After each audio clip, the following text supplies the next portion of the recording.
Incoming transmission. Hi, everybody. This is Ed Pogue, My Figure Universe, and this week on Boosting the Signal, my guest is Mandeep Bahra. And I pronounced that correctly, right, sir? Yeah, yeah, That's good.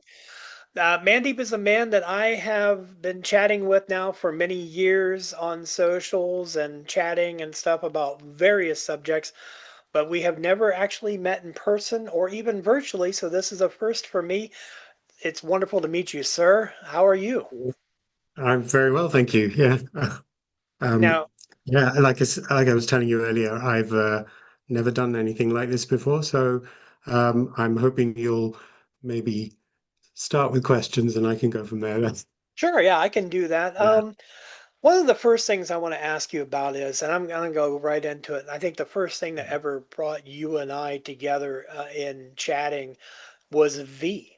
And, yeah. That's right. Yeah. and I would love to know, like typically I'll ask people, what brought you into Star Trek, but what brought you to V? So I was a child when that came on here in the UK, obviously, and I remember it was a big event here because it was being screened opposite the Olympics.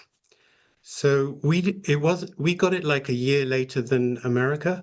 Okay. So we actually got the original miniseries and the Final Battle together, Well, that's and kind of nice. they were screened consecutively over 5 nights over the week when the Olympics was being screened on the other channel. So it actually got more ratings than the Olympics. So Wow. yeah, so I was obsessed with it from the get-go. I remember I had taped every single episode on VHS and I watched them over and over, even the hourly episodes that followed the following year. Yeah. Um, and so I watched them so much that I could I could recite the dialogue. I still know some of the dialogue today. So, I'm right there with you. We didn't have a VCR in 83. It started here in 83. I was 6 and we didn't have a okay, VCR yet, but I had a tape recorder. So I would put a blank tape in and I would have the tape recorder next to it, and I think I'd get like 30 minutes on each side of the tape that I could record okay. audio. So at night I would play them back and listen to it like a almost like an audio drama. Oh, right, And okay. and that's how I would memorize things and stuff. And I did that for the original, the final battle, and I didn't do it for the series, but my grandmother did hook me up with those eventually. Um, Yeah.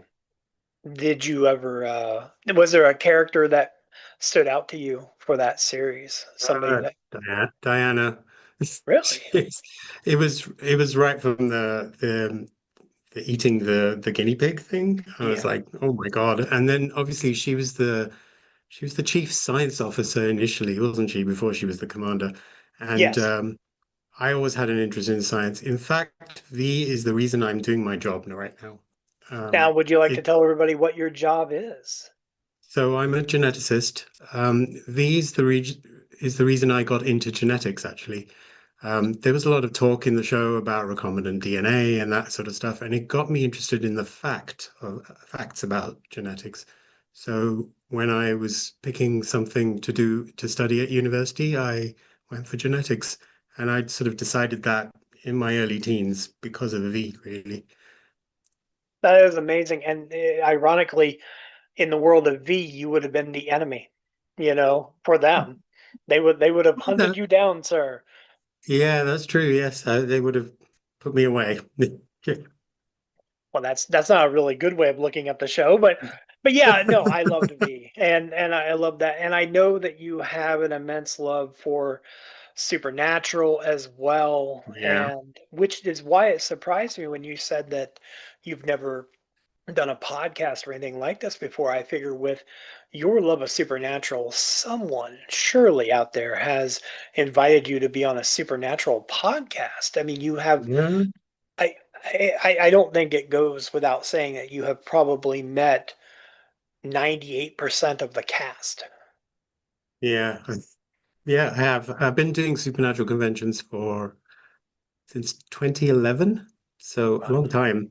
Yeah. Um, and I'm doing another one next year as well. So it's become more about meeting my friends there now, Yeah.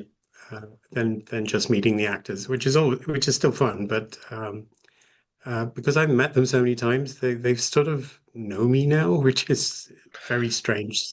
Well, I've seen the Um, videos. Like sometimes they're really excited to see you, and they know you by name, and yeah, those are they'll the even The Spartacus cast. Yeah, they definitely know me by that name. we Yeah, oh yeah oh I remember that they actually sought you out. I remember the one video you shared where they were like, "Where is he? Where's Mandeep?"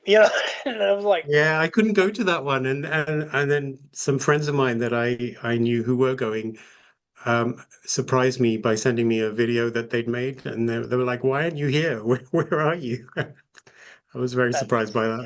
It well, was that's nice to hear. wonderful. That's it's wonderful to be missed. Sometimes it lets you know that your presence is important to those around you, and Absolutely, yeah. Um, uh, keeping with the topic of supernatural and people that you have met, has there been be it cast member and or guest star on Supernatural that you have yet to interact with or meet that you would love to? Several, yeah, actually.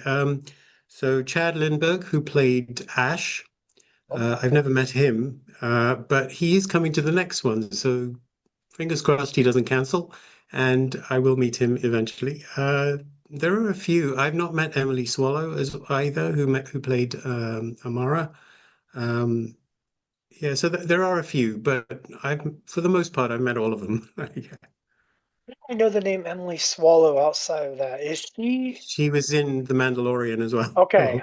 I have a So she's friend that has difficult met to, her. yeah, so she was supposed to be at a convention that I was going to in 2019, and she unfortunately had to cancel. But then after being in The Mandalorian, she's a lot more expensive, a lot more difficult to get at supernatural conventions now. Her stock So went up. I wish I had met her then before The Mandalorian.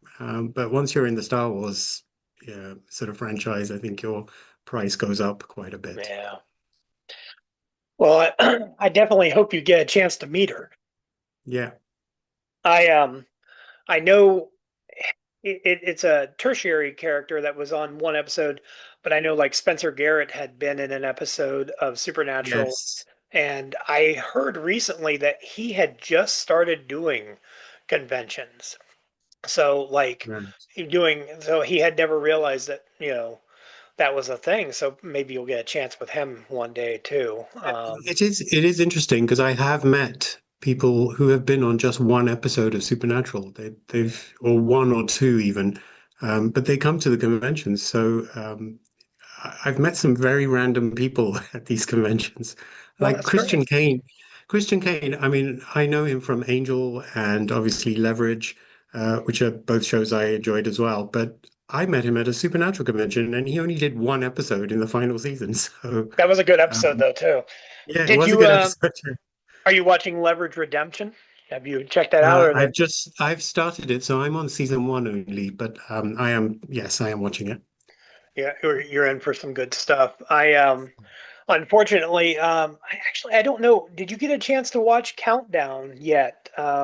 I The did, yes, I watched it, and very disappointed about the news. I saw that today, actually. Yeah, Yeah, um, I saw it it, yesterday afternoon, and I had forgotten to tell my wife, and we got home, and I was like, I saw his announcement. I was like, I forgot to tell you about this, and yeah, I loved it.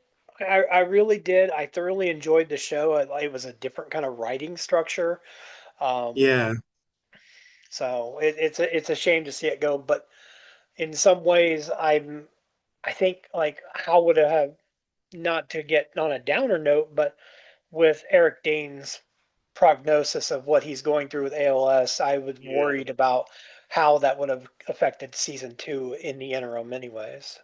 yeah. I mean, the season one just ended like in the middle of a storyline, so it Yeah, wasn't even a cliffhanger. It just stopped in the middle, and I was like, we need more. But never mind. yeah, We'll still get to see Jensen Ackles on Vought Rising now, so that's coming up. yeah. I didn't know what that was going to be called. I was when I was talking about it yesterday, I referred to it as the Soldier Boy show. That's all I know is like I know his character. I'm like, it's like I know Yeah, he's doing Soldier Boy, but We I have think it's yet called Vault Rising. Yeah, Volt Vault Rising. Rising. It's in the Yeah, past, right?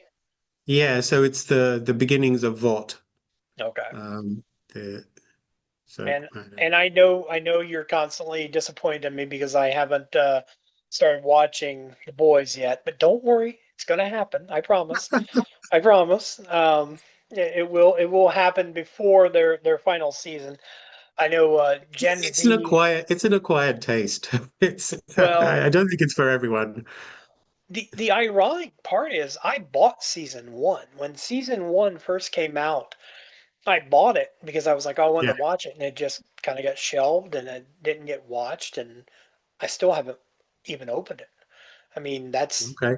yeah, it's pretty bad, but we didn't have it's on Prime, right? Yeah, we didn't have Prime at the Yeah. time, so like I was like, I'll buy the things I want to see, and you know, we end up getting Prime, and like I was discussing with someone last week, we had just received Prime, and now I'm catching up on all the amazing things that we were Yeah. missing. I'm There's thinking lots to Apple. catch up on. Yeah. There is. Apple Yeah. TV Plus is next.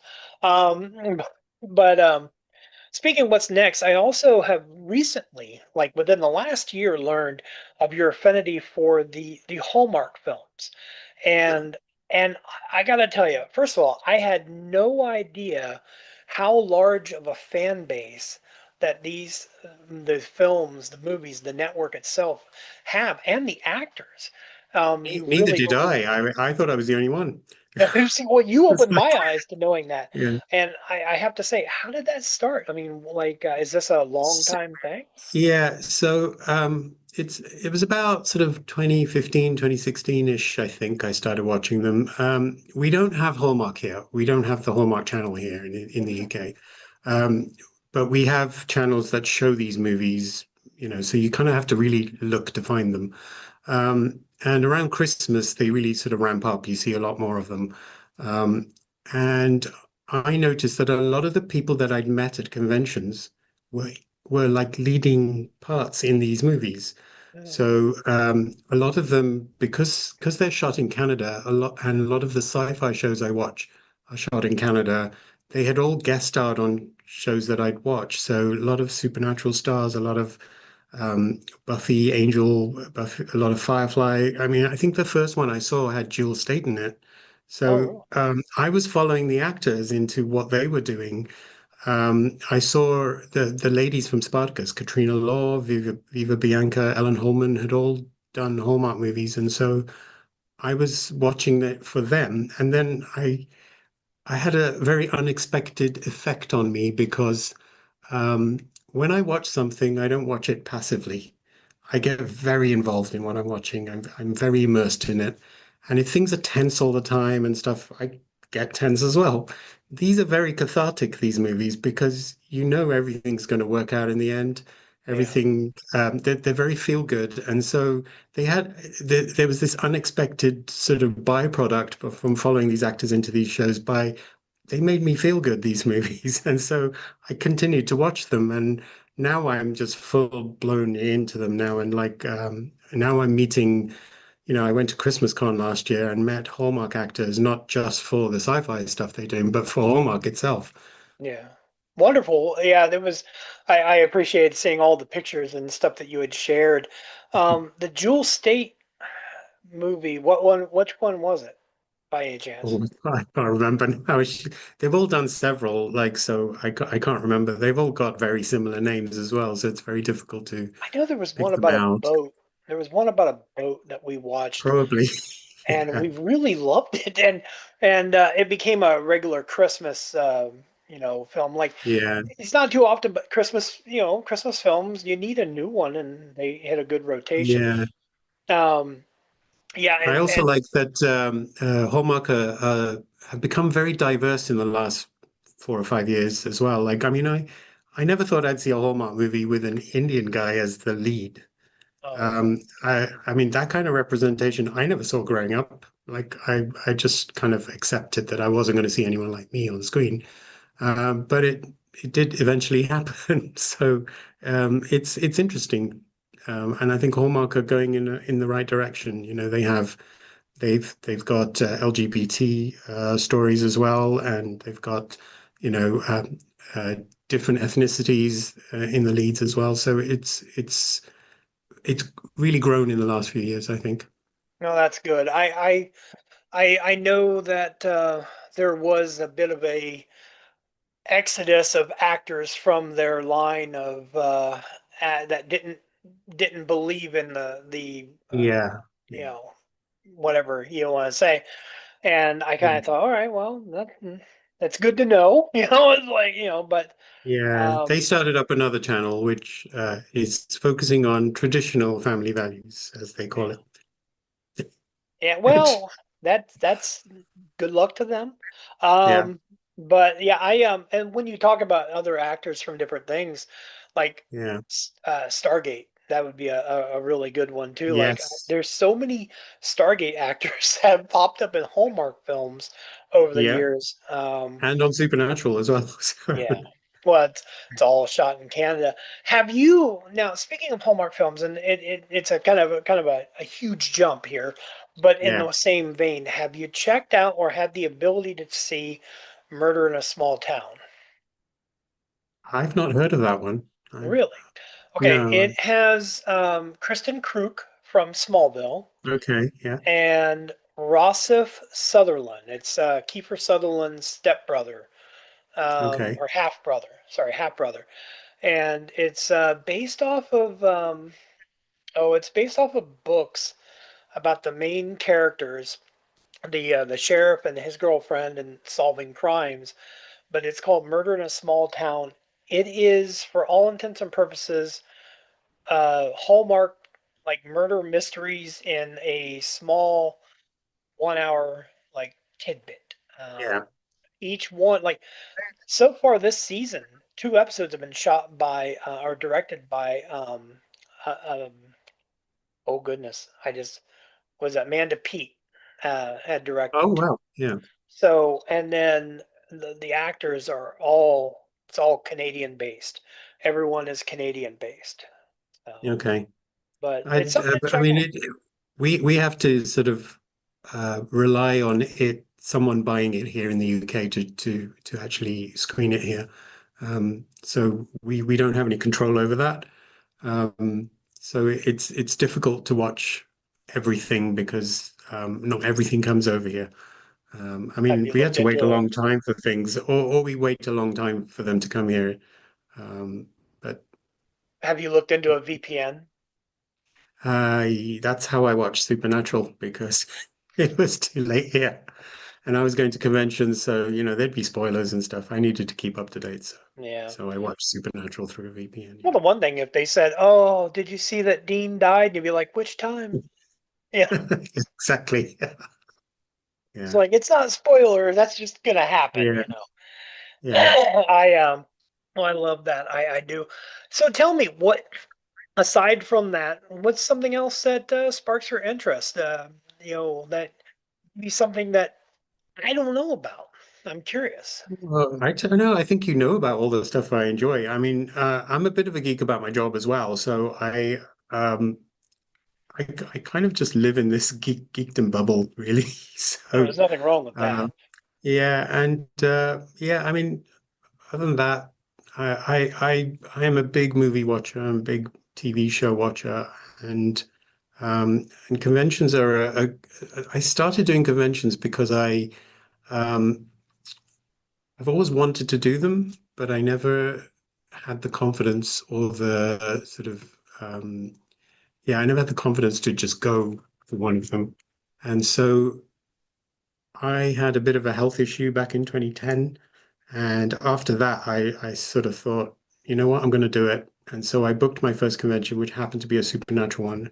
And that was in May of 2011. And I went there and I basically, so most of my life, I'd always felt like I was on the outside looking in. I'd always felt like I didn't really fit anywhere or belong anywhere. And I went to this convention, and although it was mainly most of the attendees were essentially white women, I never felt like I belonged anywhere as much. That was it was really quite instant and very addictive. So I just kept going. I don't look like the average convention goer here in the UK, and so that could be why a lot of the actors remember me because yeah, I look the way I do. I have my name is unusual, and so they tend to remember me. And so when they meet me again, they're more likely to remember me than all the hundreds of others that all look the same kind of thing. That's a So really good point. I never would have thought about being so many women there. But yeah, I was surprised at all the conventions I've been to, they're predominantly women are the attendees.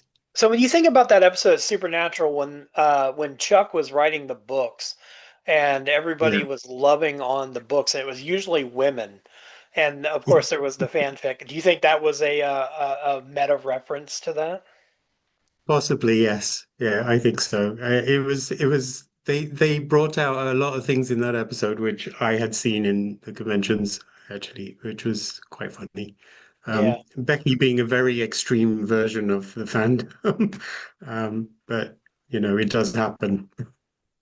I've told my wife I want to get her to watch the series. She's never seen it.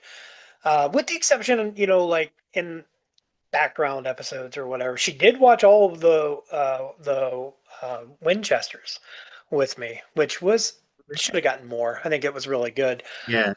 But surprisingly, like we don't have Netflix. I refuse to give Netflix my money. So we started buying up It's not on box sets. Netflix here in the UK. Oh Um, yeah. Supernatural's on Prime here. Oh, see, that would be And it so much and it better. and it comes and goes as well. It's not like consistently Yeah. on any kind of streaming service. Um, Hmm. so Yeah, we bought the box sets. I think we bought five. We have five of them so far, and then I have season eight that I bought randomly on Blu-ray one time. Um, yeah, I have all of so, them. oh yeah, I see. I come over to your house and watch them. Yeah, yeah, we're gonna get through them except for Bugs. We're not gonna watch Bugs. I'm skipping Bugs. Just do her a favor. I don't want her to have to There are listen some to that. funny lines in Bugs though. Like, it's it's Yeah, but quite funny to watch. we'll toss a coin. I don't want her to have nightmares and smack me in the middle of the night because of it. So we'll see what Uh, happens. is she not a fan of Bugs then? No, no, not No. at all. Okay. No. Well, I Um, mean, it is creepy, but I mean, it's a very funny episode, I think. Yeah. yeah. Well, what was it? We watched something the other day, and they brought up remember the first episode, the lady at the side of the road and picking up she was Love that episode. Yeah. someone referenced it in something we were watching the other day, and I was like, "Hey, that's the first episode of Supernatural." Like, that's the only reference I had to that, and I was like, oh, "That's how I Yeah, know that's that." the woman in white episode, you mean? Yeah, Yeah, yeah, the pilot. That's the pilot, yeah. good episode Um, though. and that actress who played her is kind of big now. Sarah Shahi is in lots of things now. Has been in lots of things since then as well. Yeah, yeah. Well, there's so many people. It's a good Mm. jumping off point for so many actors. I do want to ask you, when you go to the conventions and you meet the actors, Yeah, okay, you get hugs from everybody. I'm talking. You could do an entire mural of Mandeep just my hugs. hugs. And is it their idea, your idea? How does that work? It's usually my idea. Okay, I'm a bit of a hugger. that's And fun. I've become known for it at the conventions as well. With my friends always like, oh, Mandeep's gonna get a hug. And but you kind of have to judge it. I never go first in the line. I always Okay, hang back a little bit, and then you can get a sense of whether they'll be up for a hug or not. I don't ask everyone for a hug because I find it's harder to ask for the female actors for a hug because you're never sure of whether they, want to have, but some of them are just grab you anyway. Like, I mean, Kim Rhodes, who plays the Sheriff Mills in, she, the first time I met her, I didn't even have to ask. She just grabbed me and gave me a kiss on the cheek. And it was like, no, okay. Right. So every time she sees me, she hugs me. So yeah. So there are certain I've gotten good at sort of judging who's up for a hug and who isn't. So yeah, you just ask for a hug and they'll give it. David Hayden Jones, who plays Catch, he likes to hug people. So yeah. and he'll hug you tight. Jared So that's Padalecki hug you very, very tightly. Jensen hugs too. They all do. Yeah. that's great. I still wish that we would have gotten a Sheriff Jody series, something to expand out. Yeah, that I was really looking forward to that. It seemed like it Yeah, was actually going to happen, and then just nothing, which yeah. was a real shame because I think that would have been great. She deserved it. Yeah, she's a great character. She's a great actress, and she's Indeed. so funny in real life as well. She's such a laugh. I can honestly say, I mean, even if you think like Sweet Life, everything she's ever done has been good. You know, she was great as the mom on See, Sweet Life. I'd never seen Sweet Life. Like, my niece was really into Sweet Life, and when she watched Supernatural, because I got all my nieces and nephews into it at probably too young an age than it should have, but they they're the ones that told me that she was Zach and Cody's mom. And so like the first time I met her, I said, my niece is really excited. I'm meeting, that Zach and Cody's mom. And she was like, oh, and then she gave me a hug again. So Yeah, I started watching it because my son liked it, and he was like, I think he was 5, 6 years old, and he wanted to watch it. He wanted to be Zach and Cody, and or he emulated them because they were blonde-haired little kids, and he was a blonde-haired little kid, and okay, yeah. then somehow I just kept watching when he wasn't there. So I don't, it's like I don't know what happened, I'm but sure I'd that's probably enjoy it if I watched it. I just haven't seen it, that's all. we're not really the target audience, but yeah, No. I get you. But then I've watched a lot of stuff where I'm not the target audience, so it doesn't Um, bother me so much. to talk target audience, you have a massive love for Bollywood, and I love seeing Yeah. when you share that. It if anything, I can say over the last many years, you have educated me not only in culture but different music, and it has allowed me to like. There are times you will post, and actress, her birthday, or you have met mention. So the type of person I need to know more. I'd like to educate myself. So I find out who they are, what they have been, what they have done. Okay. Yeah. And, and now where you have, was this something you just always grew up with? You know, Yeah, I mean, I don't remember a time when it wasn't in my life because my parents watched Bollywood movies. They always listened to Bollywood music in the car. I didn't grow up with it called Bollywood because that's a term that came out in the 90s, and termed by an American, I think it was. And I don't really like that term very much. I It feels like apologize. no, it's not your fault. It's become everyone calls it that now, so it's unavoidable. But it just felt like it was a bit of a spoof kind of term because basically the Hindi film industry was predominantly in Bombay as it was known at the time. So they took the H off Hollywood and put B for Bombay, and it became Bollywood, and the name kind of stuck. But I don't, I've never really, I refer to it as Bollywood now because everyone does. It's just become the Common main thing. But nomenclature. yeah, but I mean, it's interesting because my parents didn't speak Hindi at home. My parents spoke Punjabi and English, and my first language is English. I never really learned any other language other than in the same way as I've learned English. Like I can only read and write in English. Um, and but I was always very interested in the music in Bollywood movies, mainly because you they fused genres way before it was fusion music was a thing. And they always used like full orchestras and stuff, and I really liked percussion. And they would take percussion from all over the world and fuse it with Indian percussion, and you'd get these really interesting sounds that I never heard anywhere else. So I predominantly, all this music you see here, it's all Bollywood music. I don't listen to anything else. Wow. And that's not something a lot of people know about me, apart from my family. Okay, well that's really cool. I would normally I'd say, well, I'll ask. I'll say I won't know who they are, but I'll say, do you have a favorite artist? Yes. Like, who Um, would that be? so, so it's an interesting thing with Bollywood films. They all have songs, and I'm sure you're aware of that. But the actors and actresses do not sing themselves. Oh, There's a there's a whole industry within the industry called playback singing. So these are professional singers that provide the playback for the actors to lip sync to. Hmm. And so I grew up listening to these voices and watching the actors' faces on screen. And when I went to my first concert ever, I was 12 years old. My parents took me, and it was for an artist called Asha Bhosle. So I don't know if you've heard that song "Brimful of Asha." No.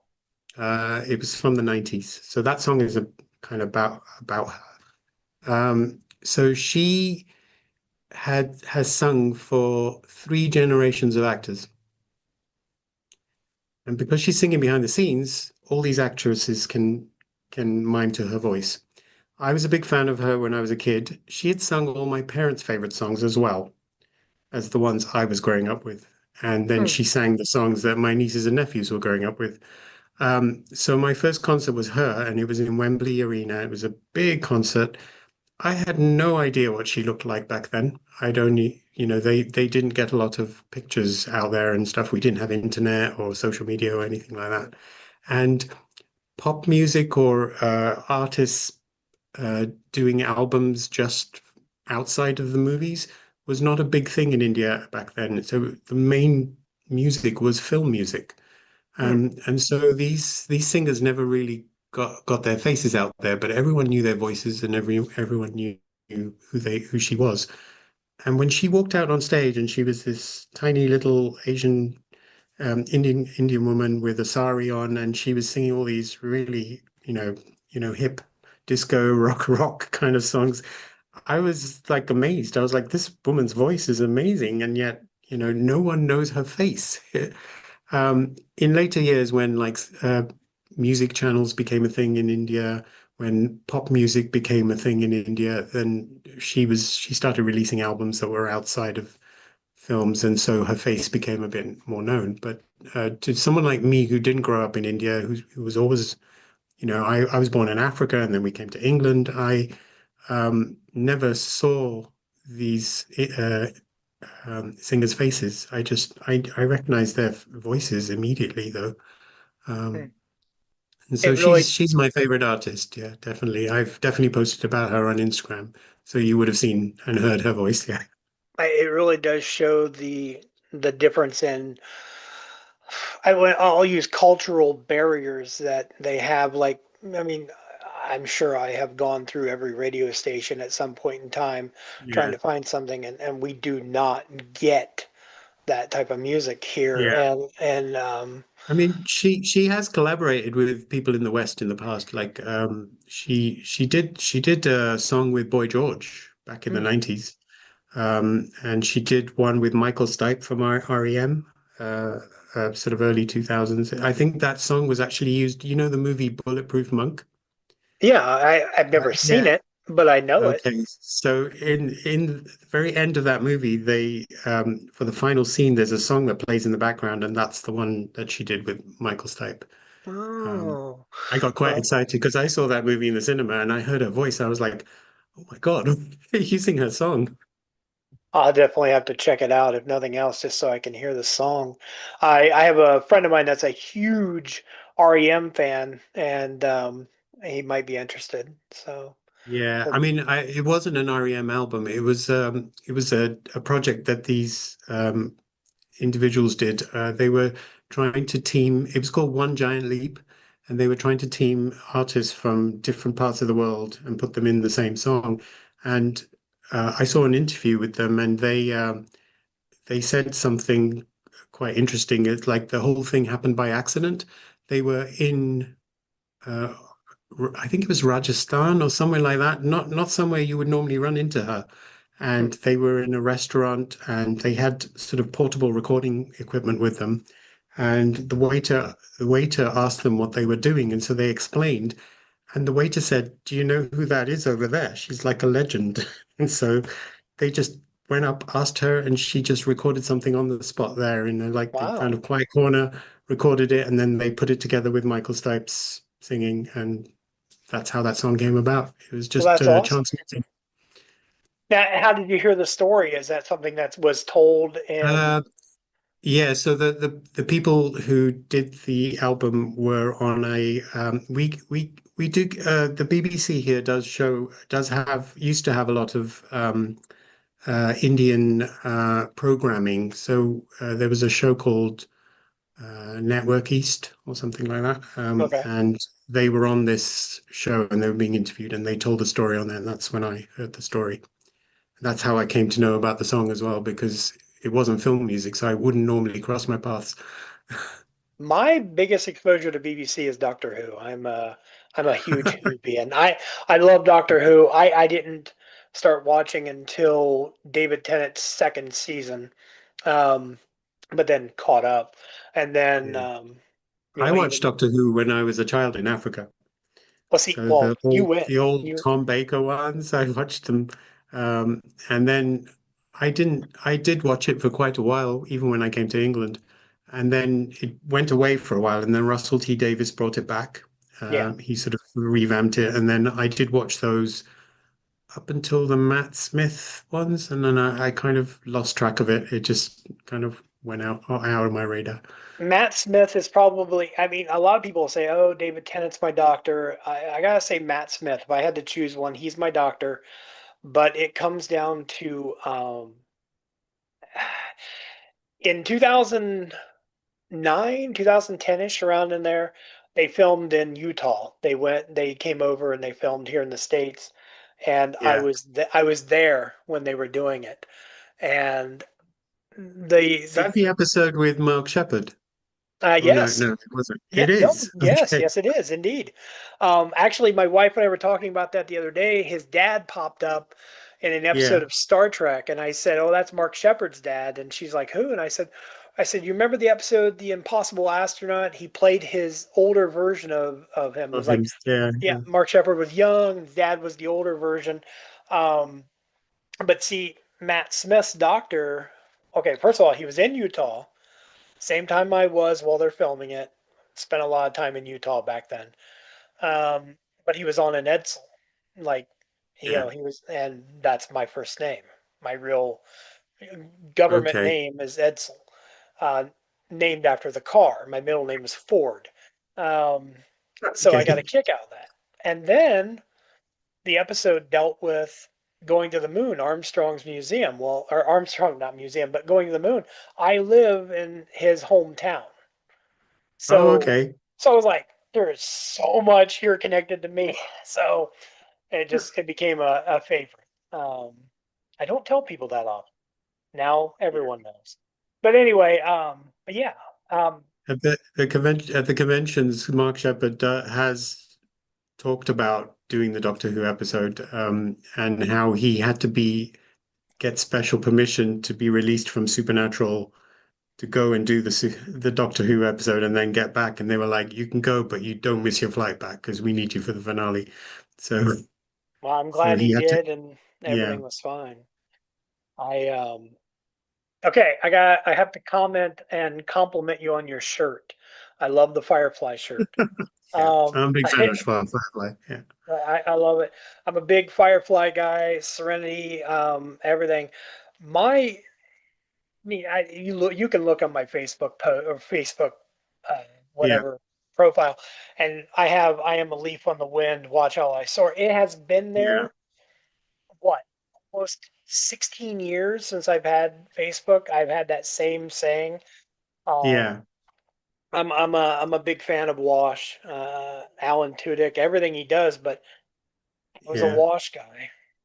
Well, even on my Facebook, with the when it says favorite quote, mine is "I aim to misbehave." Yeah, there you go. Yeah, There you go. Let's be bad guys. yeah. Yeah, I love Firefly.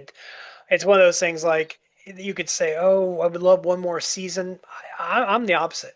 I'm I think glad. it's good as it is. Yeah, I think, exactly. yeah, it didn't have time to go bad.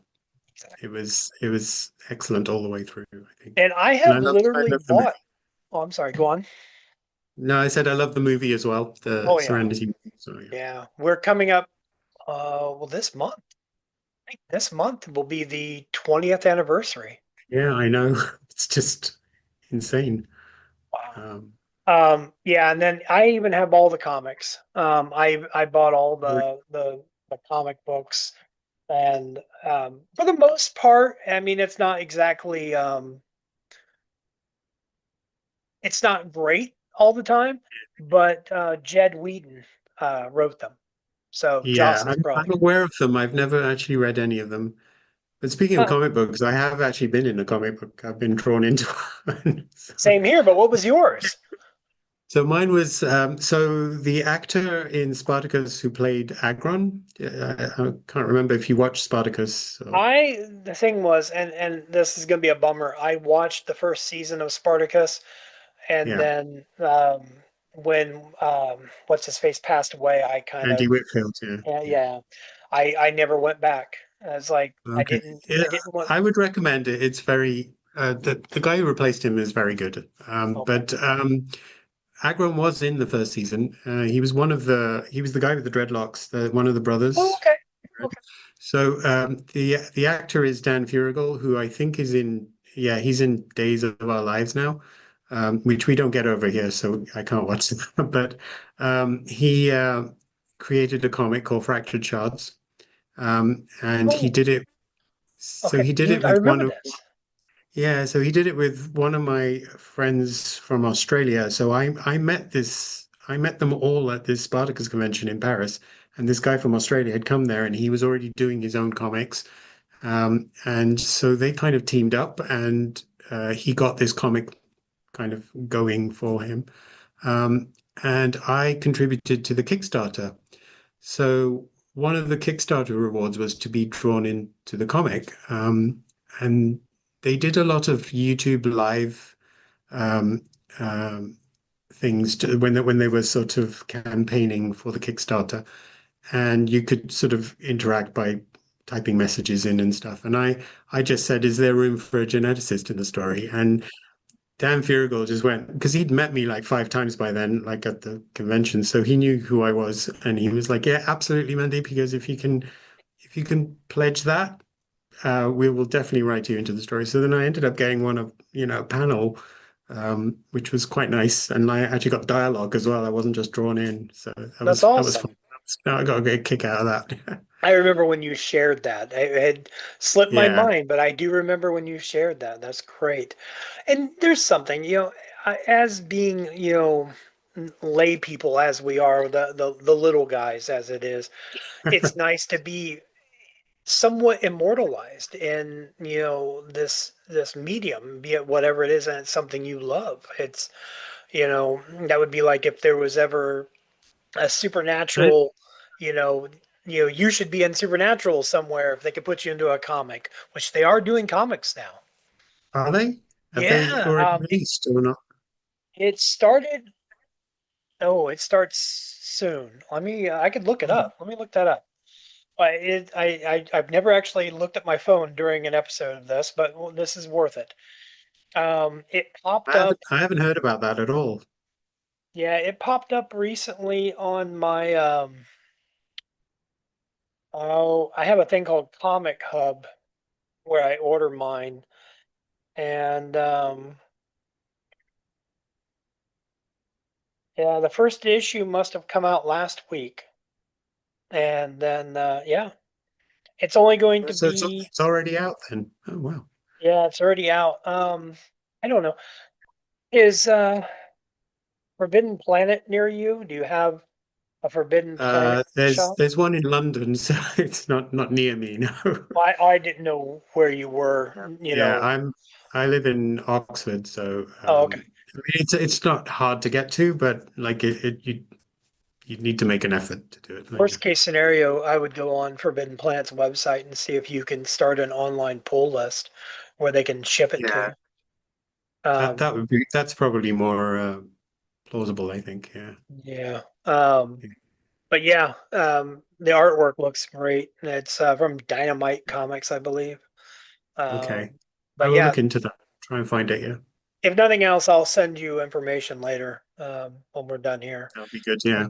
That way you can see it because it looks good and it's right up your alley. It's going to take place during like in between seasons, like stuff that we didn't see. So. Yeah, yeah.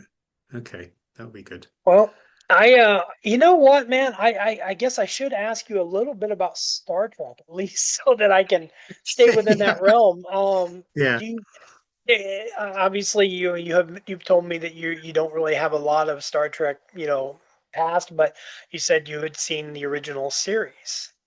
Yeah. What's So your Star Trek story? basically, yeah, my parents were fans of the original series. They used to watch it in Africa, and I didn't see it until I came to England, and the BBC reran them when I was in school. And so I used to come home from school and watch them. And I love the original series, but I'm not someone, I haven't watched them more than once, maybe, like maybe twice.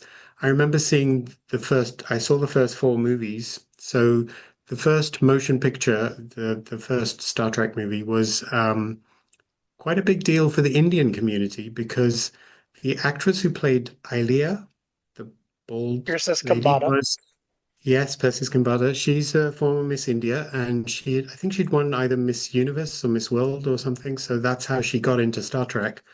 Um, and so it was a kind of a big deal. So we all went to watch it. The Indian community kind of went to watch Star Trek because of her. Um, and then, but I always loved sci-fi. I remember I watched Star Trek in the cinema. It's one of the first films I saw when I came to England, and also Superman, the Christopher Reeve one. And both films kind of blew me away because I'd never seen anything that spectacular on a huge screen like that before. And so I remember them very vividly. But then I did watch the next three Star Trek movies up to the one with the humpback whale One with the whales. movie. I love that one. It was had a very Back to the Future vibe for me. Okay. I did like it. But I didn't see any others, and I never really watched Next Generation or Deep Space Nine or, all the others iterations. I do want to watch Enterprise because I'm a big Quantum Leap fan and I like Scott Bakula, so I wanted to watch Enterprise, but trying to find them, I think they're all on Paramount here now. So I'll have to see if I can get a subscription to that first. Yeah, Um, I'll be honest with you. It's worth it, especially if you like the Quantum Leap. It's there's a really good. I'm not gonna spoil it, but there's a really good episode, particularly in the first season that you'll yeah, love. Um, yeah. And I did like the J.J. Abrams movies as well because it was the characters that I knew. So I really enjoyed those. Um, so I think they all did really well with sort of taking such iconic roles and revamping them. I think those actors had a very hard act to follow, but they did a really good job, I think.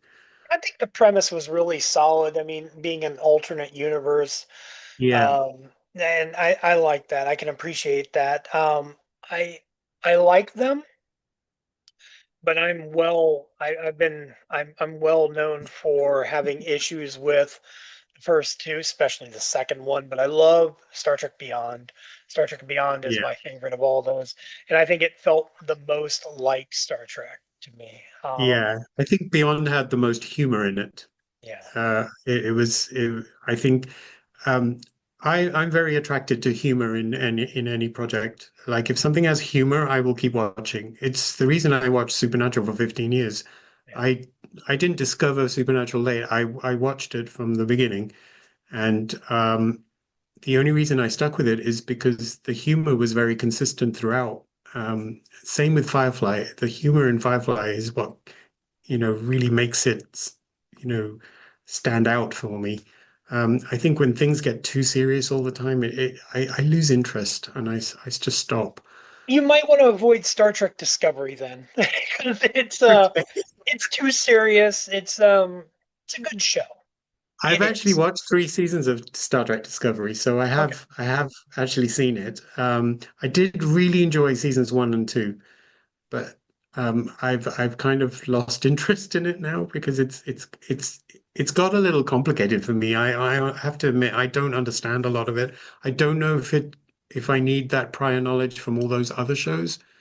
to watch Discovery, but I feel like In I'm missing some information.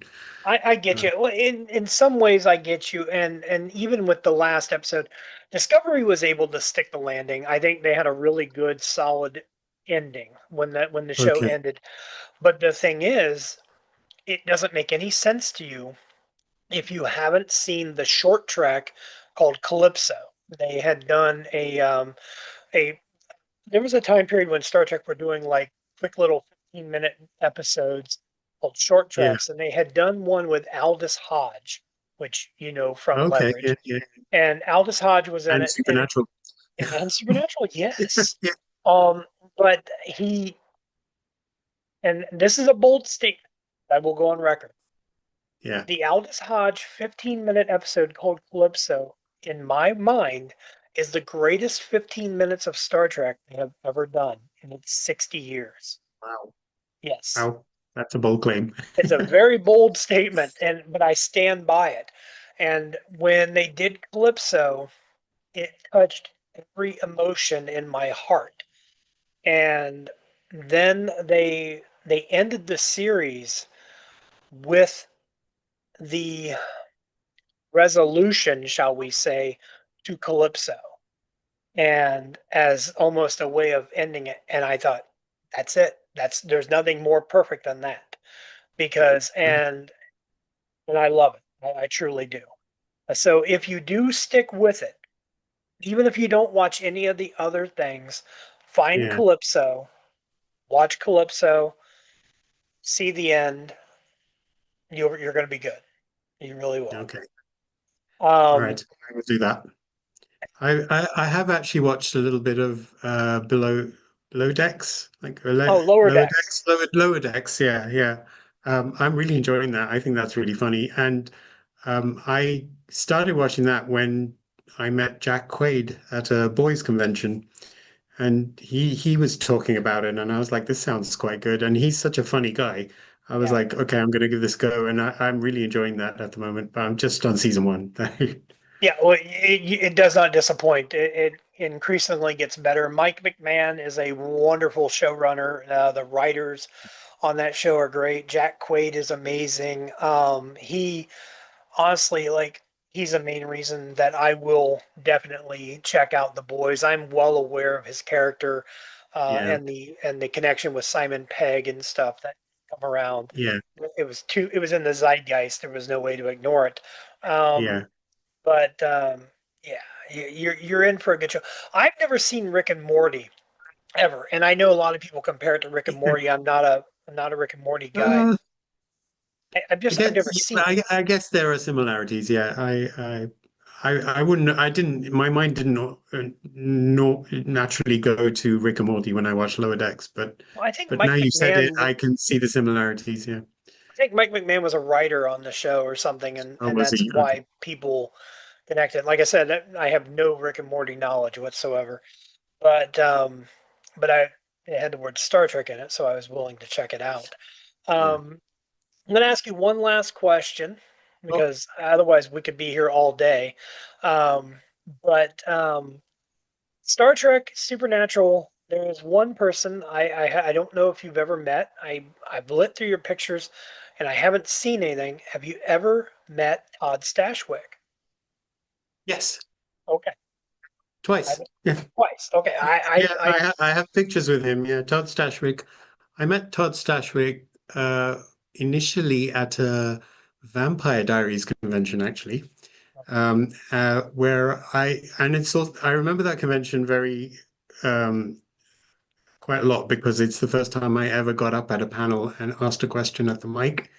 Because I'm quite a nervous person in a big room like that. So I I really plucked up some courage, and I actually asked him about his Supernatural episode, which I don't Right. think anyone else there was going to be asking him about. And he said something very funny, which I always remember. He goes, I got to see Jensen in Lederhosen in color. You only saw it in black and white. I saw it in color. Which I thought I was love very it. funny. He's a I very love funny it. guy. He's really good. Well, the reason why I asked, I didn't know if you ever saw him in Star Trek Picard season 3. No. No, If you I've ever not seen get, Picard yet. I'm going. be honest with you, if you want to skip season 1 and 2 of Picard, you're more than welcome to do it. But Okay. season 3 is required viewing. Can I And go Todd's, straight into season three and like without hey, any knowledge? it's up to you. But I'm just saying, like season 1 and 2 are problematic in many ways. They're good in many ways, but 3 is probably the most perfectly well written season all around, and Stashwick is a huge part of it. Um, like he's always been part of the Star Trek family. He's been a Romulan in the past, but Yeah. he's just fabulous in season 3. So he's one of those actors I was telling you about that's only been in one episode of Supernatural, but I met him at a Supernatural convention as well. There you Um, go. I had one thing to say about Next Generation, actually. I have Sure. seen the pilot episode, um, but I don't know if it was the first two episodes. Before it came on TV here, it was released on video as like a movie, like a TV movie. Yeah. And I remember renting it and watching it. And so I saw the first episode, and I think who's the character? Is the character Q? Yes, Eric? John Yeah, Delancey. yeah. And the first time we see him, there's this music that plays in the background. And I remember this very clearly because I had watched V so many times. The music that played in the background was the same music used in V when Diana married Charles. Yeah. And it was the wedding march from their wedding. And There's I remember another V thinking, oh my connection. God. There's another V connection throughout the first season of TNG. Do you Yeah, remember on the mothership when they had the octagon storage containers yeah, on the yeah. Enterprise? They like every time there's a storage container or a shuttle bay or whatever, they're stacked up on this wall on the Enterprise too. Same ones to a T. And I remember thinking, oh, how did they get those? Because as a kid, I'm thinking, are they connected somehow? Not thinking about reuses of Yeah, props, but yeah, good call, good yeah, musical yeah. cue. Because I'd watched V so many times that it was all in my head. And So also, did there's a connection with V and Supernatural because Robert Singer, the producer on V and producer on Supernatural. So, yeah. There's a lot and of good like connections. Like, Bobby is named after him. He's oh Bobby yeah, oh Singer. yeah. It's Bobby I was Singer's about to friend. say you bring up Robert Singer, and then yesterday we've been watching Dexter from the beginning, and we Okay. hit an Yeah. episode that had Jim Beaver in it. Now Jim Yeah. Beaver has been when you watch Enterprise, Jim Beaver is on Enterprise. Oh, is So he? yes, he Okay. is. He's an admiral. But when I saw him, I was like, oh look, it's Bobby. Like 'cause that's Yeah. all I think. It's like It's it's funny. Bob. He's on The Boys as well, and his character is Robert Singer there as well. It's Bobby Singer still. It's the same character. It's I the love it. same name, same name. Now, has he survived long enough to be with like next season? Because like I know there's the talk about having Misha on and doing a. Uh, no, do you want to give a spoiler? Oh, that's fine. Don't That's He fine. was definitely on it when Jensen was on it. Okay. So we'll say that. We'll say that. All right. Spoiler alert. Yeah. And I we've had a no lot go. of supernatural people on The Boys now. It's great. Well, yeah. Well, it makes sense. I mean, you think about who runs the show. Yeah. Um, but Mandeep, I gotta tell you, this has been a gem. You are an absolute legend, and I appreciate you being on here and sitting down with me, talking with. I've enjoyed it. Thank you. Thank you for inviting me. Oh yeah, you're very welcome. I will definitely send you the information about the comic book, like I said, and that way you can check it out. Um, hopefully you get it, your hands on it. I Yeah. know that sometimes getting comics over there are even difficult. Like, It's um, I'm not aware of where I can get them, so but I'm sure I can research and find out. Yeah, I have I friends who do get comics, so I'm okay, sure. I was gonna say I had to do some research on getting comics in the UK the other day for another individual. So I already know how to access. You know, I have a VPN, so I can make it look like I'm in the UK and get on there and check it out. So, Yeah, um, yeah, I'll see what I can and send you the link. So, Okay. but yeah, appreciate your time, man. You have like, you know, just an amazing story that I'm so glad to hear, and I appreciate that. So, and I Thank you. appreciate your time. Yeah, it was very nice to talk to you again. Thank you. You as well. Stick with me for a minute until Okay. after this.